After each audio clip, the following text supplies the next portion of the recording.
Welcome back to the program. Now it's time for the discourse segment, and today we are going to talk about managing or taking control of your finances. As you already know that this is Business Tuesday on Daybreak Africa. Joining us to talk about it is one of our own, our very own Ololade. Okay. Hi. Feeling herself.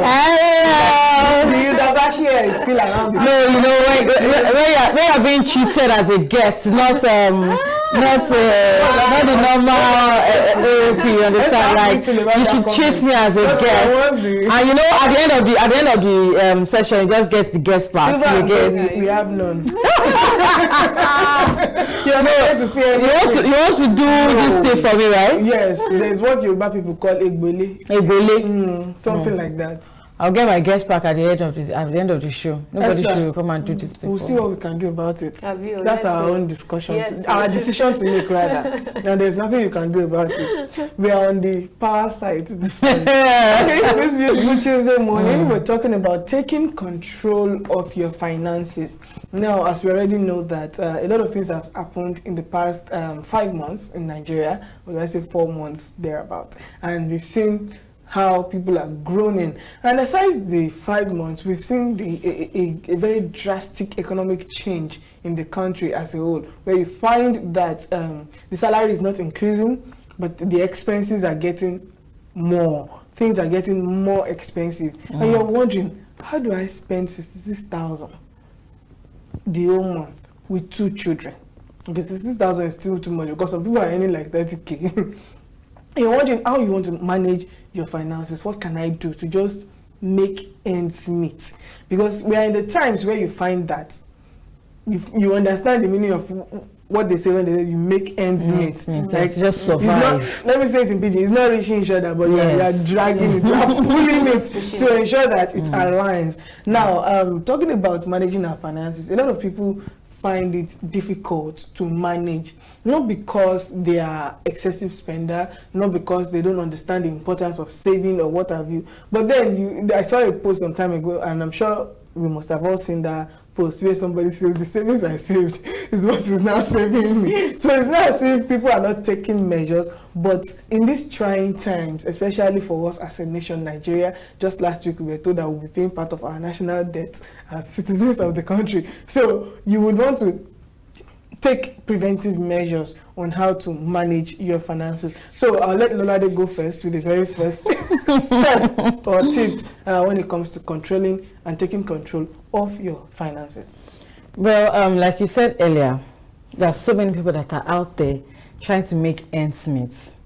The salary is not enough, but they have to survive. Right. Survival of the fittest. Yes, that's the first. Survival of the fittest. Last week, I did a report on street hawking, and listening to the responders, they told me majority of them said that these people are just, it's not that they just want to make income, they just want to survive as the day comes. That's how hand to mouth comes about, because exactly. you just want to eat. Let's just find something to eat today. Yeah, you just want to survive. That's just it. But then, out of surviving, the fact that I just want to survive, I feel that we should still be able to put something aside for ourselves, for the family, irrespective of how much you are making daily. Yes, I saw a documentary whereby the guy said sometimes he makes just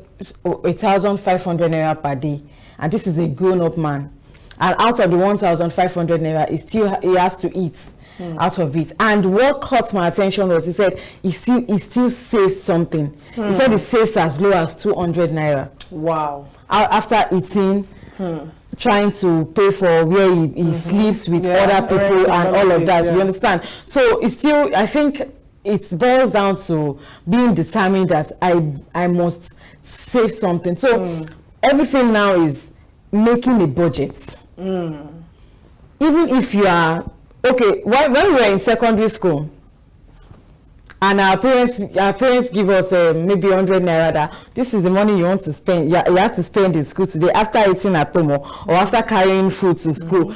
Take this 100 naira. That is what you want to. Some of us, I don't know.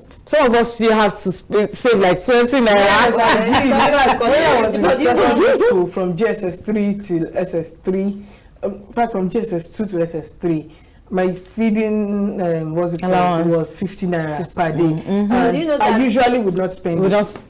But you know that's a different case, like a different ball game or because I don't because that one definitely, if you don't spend, once you come back from school, what I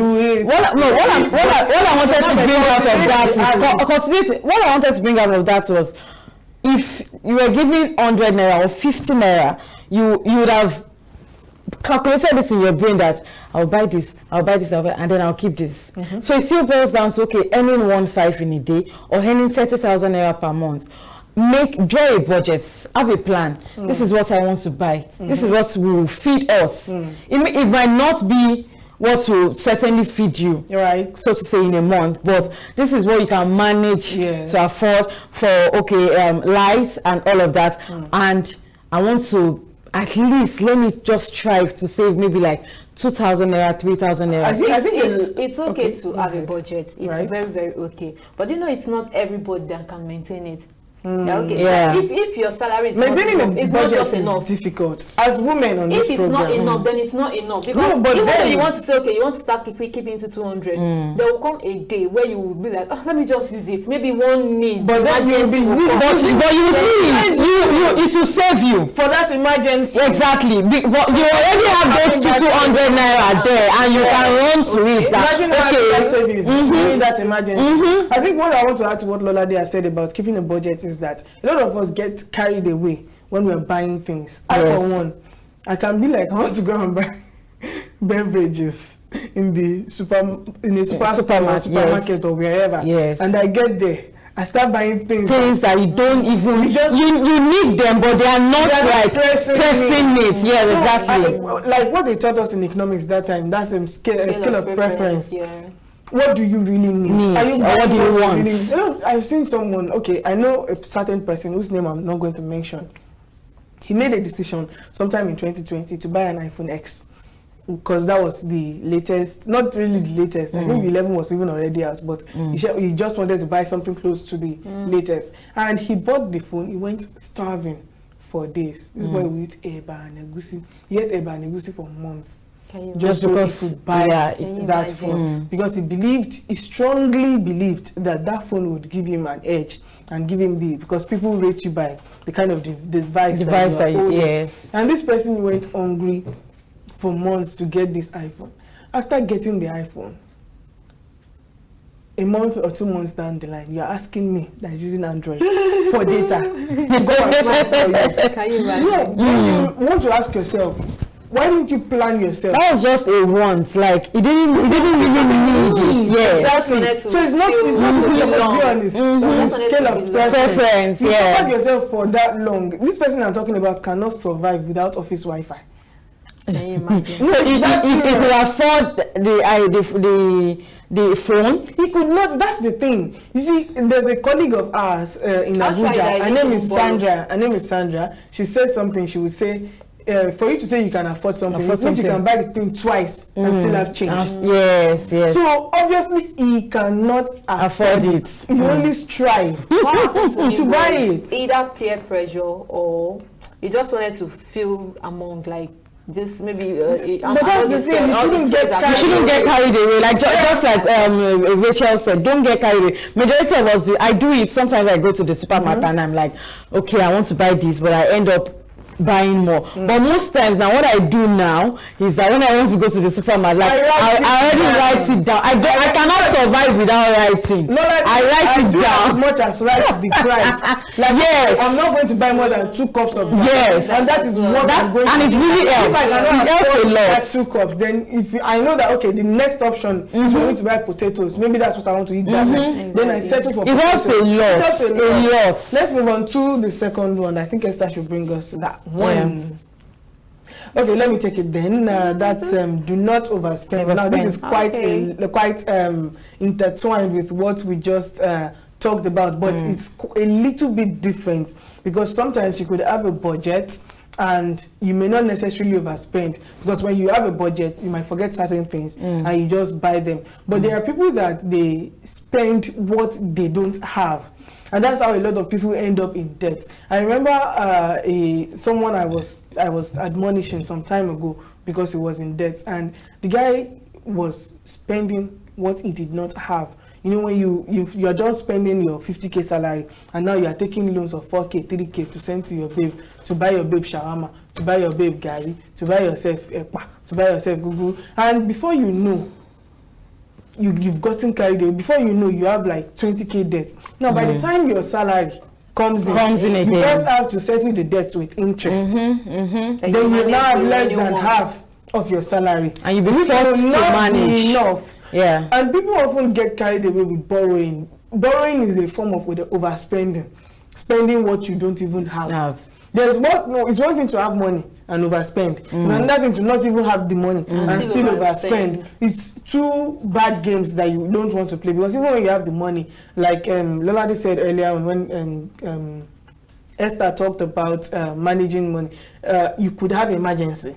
And if you have that emergency, what would you do at that time? Then you have to settle for maybe borrowing from somebody or taking other preventive measures just to fix that problem at that time. But a lot of people get carried away when they are spending money. I know people that, for example, I don't know, maybe it's just my nature, but I would not buy something I cannot afford. I will not pretend. Because people get carried away most times by their position, by their offices, by how people see them, like by the perspective. I remember some time ago, someone I know was head of station, and people saw her like, the head of station, she should do this, and someone wanted to sell her a pack of coffee. The pack of coffee was, I think, 5,000 naira, and she looked at the pack of coffee. She knew in her heart that she cannot afford it, because buying that coffee is like living above your means. When you can get other brands for 1k or 600 naira and still have your coffee. And then she actually said it in the front of her members of staff that if I buy this coffee, I will be living above. They laughed, but they did not understand, because it wasn't just about the salary. She has her mom to take care of. She has her siblings. She has, and these days there's nothing like you are the older sibling, you are the younger sibling. The older sibling can come to meet the younger sibling. For just like it's that bad. Yeah, just like you said that some people live above their means just because of the way people perceive them. Because there's something that happened of recent. This is someone that his house rent is being paid by someone else. Not that he couldn't really afford it. Should I say, okay, let's say the house rent is 100,000, but he can afford just like 50k, but then his house rent is being paid only. Yes, like, and by every year. Wow. Every year you get. So now this person comes up with a birthday party, says he wants to celebrate his birthday party and all of that. You know, sometimes when we celebrate our birthday party, do people not think when they make certain decisions? I don't know. No, because see, it's just almost like the case of the iPhone guy that I just talked about. You went through all of that. And you are messaging me that I'm using Android. It depends on the people that are actually helping him to pay the rent. Because if you're okay now, you're coming to me to pay for your rent. You came this year. You're planning to. Maybe you've come like twice. And then I helped you. Then all of a sudden I see you throwing a big birthday party. So I'll be waiting for you. Maybe the question I have to ask was, we as humans, we are subjected to, okay, maybe when we celebrate our birthday parties, we usually celebrate the round figures in a very, and then I had to ask that, is the person 50 or is it 60? Is it significant? Is it a significant age? What is he now celebrating? That you want to do polos and all of that, and then your house. The rent is not even there. No, it's not serious. The person got mad. Like the person who asked the money from got mad that. And funny enough, the person he asked the money from was planning a bigger. Like I mean times 100 of whatever he had in mind, and then the person got hungry. Forward and irresponsible. Of course, you would. And then go hungry. That it means that you can afford the rent. The rent. You are just rubbing it in my face that okay, you are wasting your money. Sometimes we should think about what we want to do. What you need. What you need. Do you need it? Do you really need it? You can celebrate that birthday party within your family. Like, okay, go to church and have Thanksgiving and all of that, and then come to your house, tell your wife to cook you jollof rice, a party jollof rice, and all of that. All right, so another one I want to talk about is having a trusted financial partner. I think this one is for the big wigs. For the big wigs. Big wig. No, not really. Not really. Still talking about this person I just spoke about. We later realized that it was the partner. Okay. Who was pushing him to have the birthday party. Wow. You understand? So when you have a partner, imagine if you have worries of brain. Imagine even thinking about it, and a partner tells you, well, this is not a. What's wrong with your thing? I remember a conversation I was having with my husband on Friday. On Friday, we're having not heated conversation, but you know this there's a way you guys call it like the conversation that you will think about. Yeah. You understand that you go and sleep, or you have to you're about to say that it means that they didn't say. They've not told the conversation that you will go to bed and think about. I was having a conversation with my husband, and you know, he was initially agree like, am I not doing enough? I told you, you're not doing enough. You know, when I said that, I was not like, no, you are trying. You're trying, but I didn't mean it that way. But I just think that you need to strive harder. You are a man. So it means that you no. It just boils down to having, like we said, having an accountable partner. If someone that when you are making terrible decisions, yes, it might not be your husband, it might not be your wife. Yes, there are some things that if my husband tells me that okay, I want to buy something, I'm like, what do you want to do? Yes. My husband does that for me too. My husband is an accountant. So imagine. And funny thing is, in my own family, he does that to me. I do that to him. That person that holds you. Yes, accountable. So it doesn't have to be the husband or your wife. It can be your brother, it can be your PA, it can be your colleague. Anybody, just have somebody that you can be accountable to, that you know that when you are going astray, this person will draw you back. The thing about us as humans is that we often know when we are about to make those terrible decisions. We are just looking for that witch that will tell us that go ahead. Or that person that will tell you that no, don't. Yes. Before you even arrive at that conclusion, you in your head you'll be like, is it right? Should I do it or not? So you need someone to either push you or draw you back. Yeah.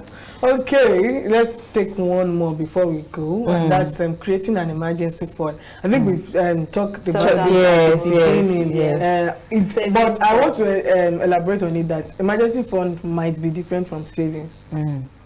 Savings is it's usually that you are saving towards a target. Probably you want to buy a car and you are saving, or you want to save towards your next rent. But emergency funds is money that you just stop, just in case anything happens. So you don't have to run helter-skelter and just be looking for what is not. But like I think it was Ololade that said it in the beginning, it's very, very difficult, especially when the money is not even enough to help you survive. But the truth is that I found out something while sometime in 2021. I realized that although my salary was not enough, but I was still buying unnecessary things. So I now decided that okay, instead of buying those unnecessary things, I want to save this certain amount. And I started saving that amount. And I felt the pain. It was painful that I was saving. You know when you are saving and you are in severe pain. That's how bad it was. But in the end, by the time you collect that contribution, you're just like, okay, that was worth it. Yeah. And there was a point, I think in 2022, thereabout, that I was also saving and just saving that money. Okay, let me just save it, because in the end I end up using them for things that are not always necessary. And then I realized at the point someone very close to me needed to have a surgery. It was my go-to funds. I just picked it up and poof, sent it. And that was how you were a lifesaver. Calling me my dad. You were a lifesaver. And another thing we need to add to this is, how should I put it now?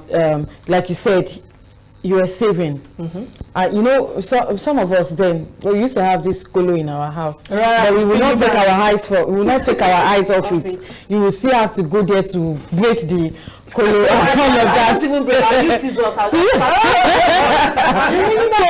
I think it's just we just need to work on ourselves. When you are determined that you want to save, when you are determined that you want to keep some funds for emergency, just take your eyes off it. And I think that sorry, I need to add this, that now technology has made a lot of things easier. There are some apps that you can download that you can save your money. You will even get interest. Exactly. You can lock it until you feel you really need it. No, until you set the saving stock service just by like it determines on your kind of person. Yeah, there are some person that knows how to save. Yeah, like no matter what,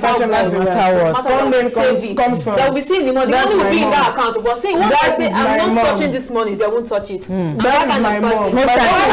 I think to get on that level. If you give my mom 5,000 naira to keep for you, maybe you put the particular denomination you give her. That's how she give it back. She will give it to you back, no matter what happens. That's it's a gift. And if I should keep one certain amount of money, that I will not touch it. I won't touch it, no matter what. I pray for that spirit. Esther. I pray for that spirit. It's like that. So I need to maybe open an app, just like you say, or all these people collecting monthly contributions. Yes. Different ways of saving. Like those people have not carried your money before. I don't even think there are no more rampant in the society. I can't see the body. It's just that they do I can't risk my money. Instead, I'll use that money and go and do something else. Okay, let's call this segment. Thank you so much for joining us on Ololade. Thank you. That's how far we can go on this segment of Daybreak Africa. I hope you've enjoyed our conversation this beautiful Tuesday morning. We're going to break now. When we return, Daybreak Africa continues.